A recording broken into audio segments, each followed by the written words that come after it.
chibaba ndo vakaura kana ndatoshaura ndaimba mafadzi vese vakanga kudaira ona mafadzi vese vakakutifarira mangoma gore rino tinenge tichimamwaira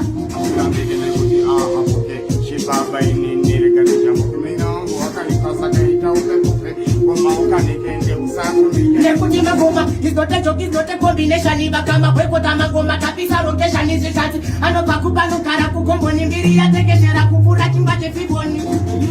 Today I really love tomorrow. Saka musiye apinde mufaro. muchipini nandinachko chibaba uri chikandakani uri mishinikan watu wagwanopisa mabatman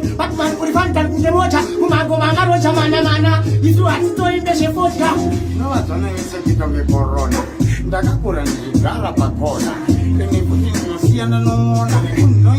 apa hanzi yatangira kakuchaina korona yakisiya takapenda vanhu vazhinji mari vachitongoipata takugara mumba tichiswera takawanda kutikapenje upananina ukanoona kuti vangu munin'ina anoziya avapedzera saka varowa nehana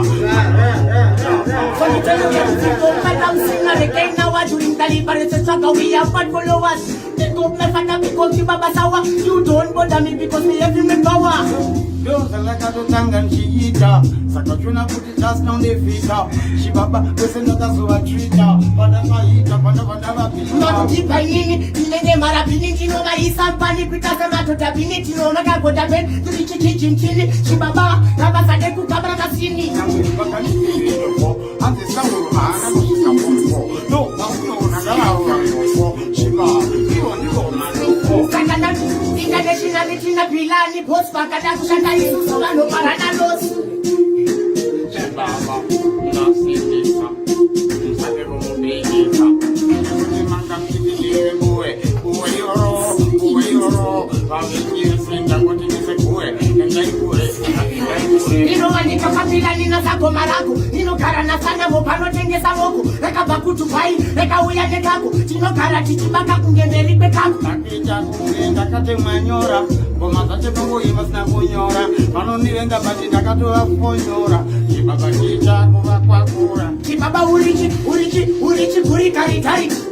unosunga ngoma kunge mabhauti ese vanofaraka wafaisa saundi manamana hatisuva kurume saundi usamusaize usamudaidze usamuchaize nekuti mfana yeyu anokupedzera mangoma ake kuti achawedzera goma redu rine nyama kuita kunge gowala nechindevele zvakadzifunanga igodhola vaita vanacho varidza parakavhuvhuzela vakadzi kwatiri vatori vanasisisela mangoma atingobuda sezuva kusvika ndindapinda muguva ende vanhu vese vanondiziva nekuti chibaba ngoma ndakarova ngatimende tururu takamende hokoso tinokukwesheresa mapoto kunge chisukiso navamberi kwazvo ngegitara macheso vaudze mangoma totibozo vamwe tinogumira muextra time vadaira kuti una tive short time asi vabvunze wasapone time vangatinanenge inini ndinitega tina marina mugoma ndakagurumakina tindakaona sarapinana chibaba takarya takufananyina unoziva wanikina marina nopauchaona ukanda marina chibaba kuti vange vesapachisina chibaba chavo ndini Zim Daily Upload.